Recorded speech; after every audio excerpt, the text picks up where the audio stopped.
¿Qué tal? ¿Cómo están ustedes? Les presento el libro que vamos a hablar en esta ocasión. Es un perfil del periodista Juan Cristóbal Peña de Mariana Callejas. Indaga en su oscuridad, en las contradicciones de una mujer, esposa de Michael Townley, que participó de acciones de terrorismo de Estado, pero que además era una fanática de la literatura, que participó de diversos talleres. Así que vamos a establecer de inmediato comunicación con el periodista académico también de la Universidad Alberto Hurtado, Juan Cristóbal. Muchas gracias por tu tiempo. ¿Qué tal? ¿Cómo estás? Hola Viviana, ¿cómo estás? Un gusto estar acá contigo.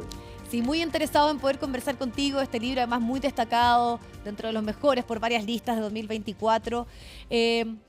Y explorar a Mariana Calleja. Bueno, hay obras de teatro, hay series, hay otros libros también que la abordan. Entonces, para ti, ¿por qué te parecía que habían muchas cosas que debían ser contadas también en relación a ella? Esto te tomó varios años, estuviste también en varias ocasiones también, con la dificultad, me imagino, como periodista, de no terminar humanizando a una criminal en este caso. Entonces, ¿cómo fue también ese proceso y por qué sientes que es relevante seguir conociendo a figuras y además también el rol que tuvieron, por ejemplo, en la dictadura, como es el caso de Mariana Calleja? Sí, bueno, el caso de ella es bastante insólito, aún me parece a esta altura de la historia, con tanto tiempo transcurrido desde el fin de la dictadura chilena, porque ella, como bien tú dices, es agente de la DINA, y no es cualquier agente, ella fue protagonista de los actos de terrorismo de Estado más importantes a nivel internacional, el caso Prats, Leighton, Letelier, por citar algunos. Y además era escritora, y no era una mala escritora, fue forjadora de escritores que dieron que hablar en los años 80 y 90 y que aún hoy están vigentes y publicando.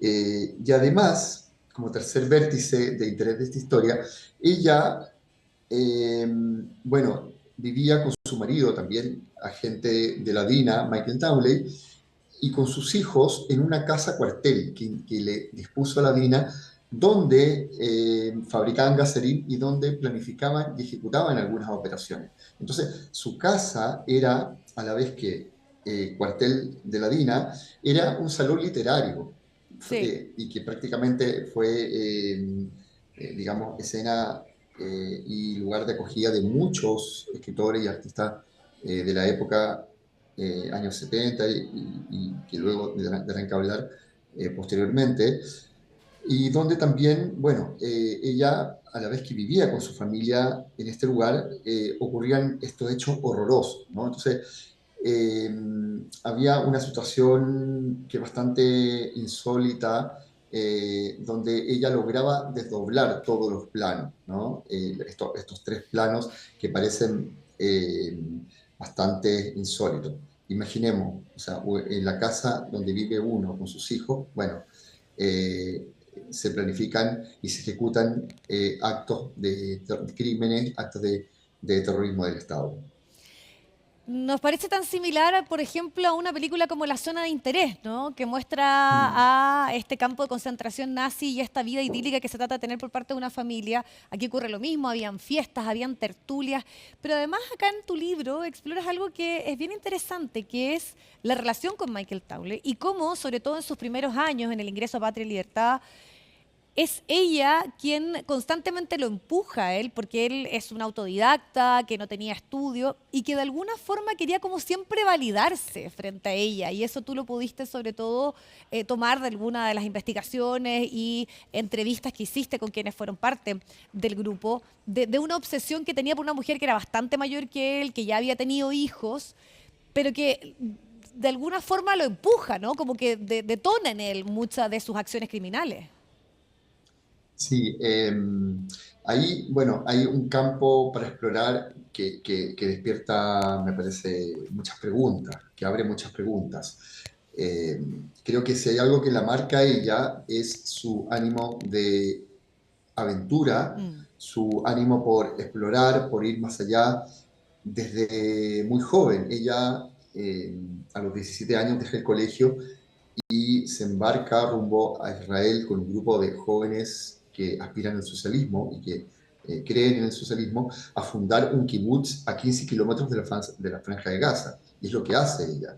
Allá conoce a su marido, un norteamericano, su segundo marido más bien, ya se casó a los 17 años, se separó meses después, conoce a este marido en el kibutz en Israel, se va a vivir a Estados Unidos, vuelve a Chile. Entonces, desde muy joven ella vive una aventura, Mm, ¿no? Hace de su vida una aventura, es una mujer liberal, una mujer de concepciones más bien cercano a lo que en ese momento uno podría pensar que eran más bien las vivencias de lo, qué sé yo, de una persona de izquierda, más bien con costumbres algo hippies, que no se corresponden para nada con el patrón sí, de un agente de la DINA. O sea, en ese sentido, ella y también su marido son, bueno, agentes de patrones muy atípicos a lo que eran los agentes de la DINA que venían de organizaciones armadas, venían del ejército,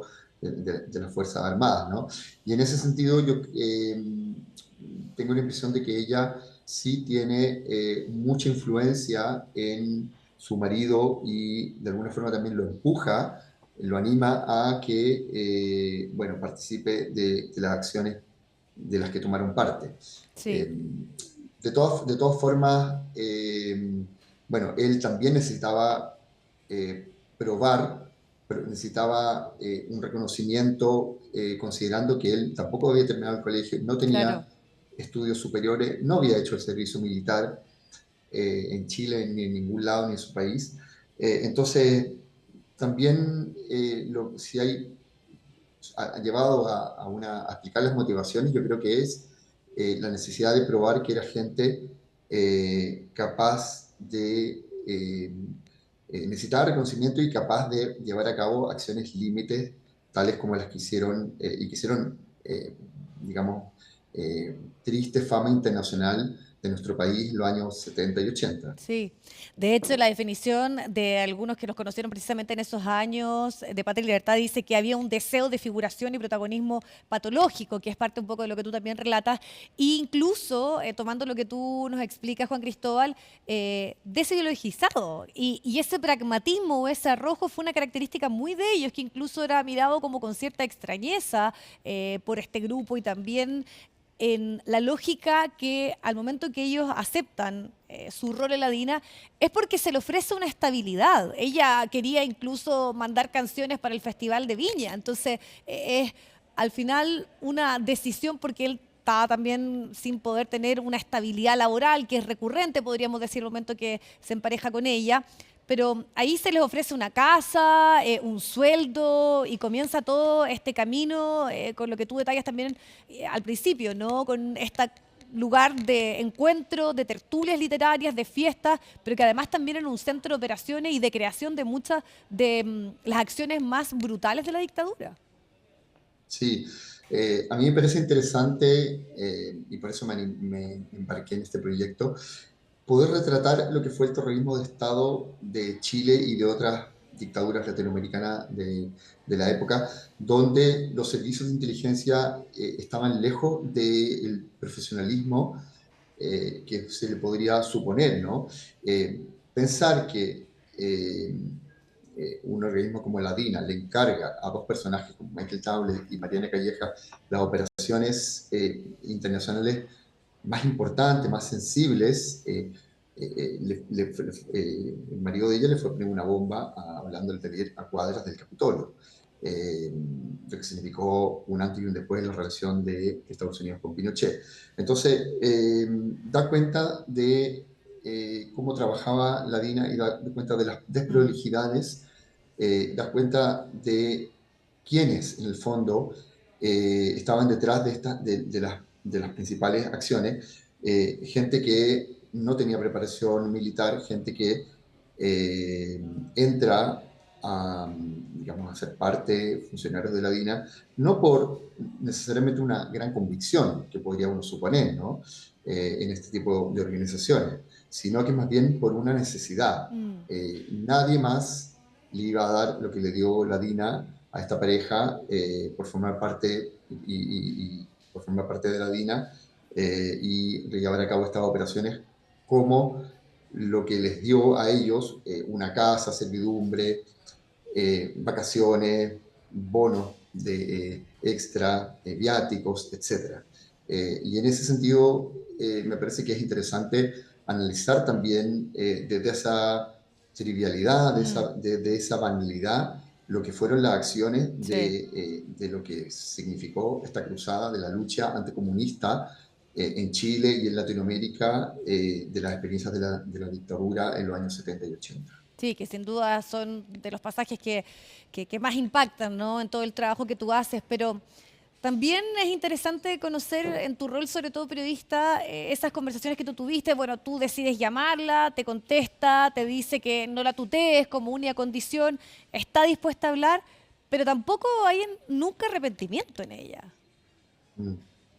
Sí, mi conclusión, después de haber investigado, haber entrevistado gente, haber hablado con ella en varias ocasiones en el año eh, 2010 para una serie de entrevistas que yo publico en CIPER, bueno, es que no hay una conciencia de la gravedad, nunca ella, me parece que su marido tampoco, le tomaron el peso a las consecuencias de sus acciones, a la gravedad de esas acciones, y si hay algo de lo que ella se arrepentía, es de que su paso por la DINA le pasó la cuenta en su carrera literaria, que Mm, era lo que más ella estimaba. Ella, efectivamente, al tiempo que ingresa a la DINA, hacia mediados de los 70, ella empieza con una carrera literaria bastante activa y exitosa.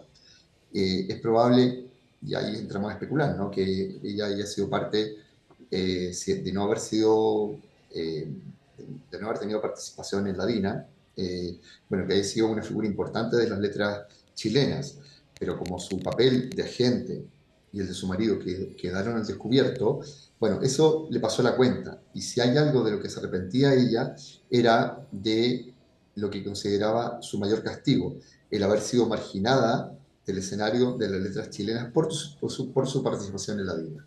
sí, y eso también sin duda que es el vínculo que se hace con el título, porque aquí hay, a partir un poco de las propias palabras que te entrega ella y en todas esas conversaciones que tuviste, una muestra de esa pasión que tenía por la literatura, que comienza cuando ella vive en Estados Unidos, cuando está en este taller con Enrique Lafourcade, pero que además también la lleva incluso a ganar ciertos premios, a que su lugar, su casa, el Ocurro, fuera un lugar recurrente, podríamos decir, del mundo literario en el contexto de la dictadura, que yo creo que es una de las grandes como temas a abordar un poco en lo que era para ella la importancia de eso, muy distinto, por ejemplo, lo que pasaba con Michael Taule. Pero ahí, porque además debo mencionar que la edición aparece el nombre de Leila Guerriero, que tiene también un libro que es La Llamada, que de alguna forma también expone esas contradicciones en el caso de Silvia Lavairu. Pero cómo también entender y por qué crees tú que es relevante conocer estas otras capas también. Y ahí vuelvo un poco a retomar esto Mm, con lo primero que te decía yo, con el riesgo que uno siente de humanizar, pero también de de acuerdo. dimensionar que muchos de estos personajes están en el día a día, tienen una vida doméstica, tienen hijos, pueden incluso ser padres y Mm. madres cariñosos. Sí, me parece que eh, tampoco es un caso tan excepcional. Mm, Son personajes, sí, que pueden desdoblarse y interactuar en planos muy contradictorios unos de otros. Pueden ser criminales, gente dispuesta a poner bombas contra gente inocente, eh, contra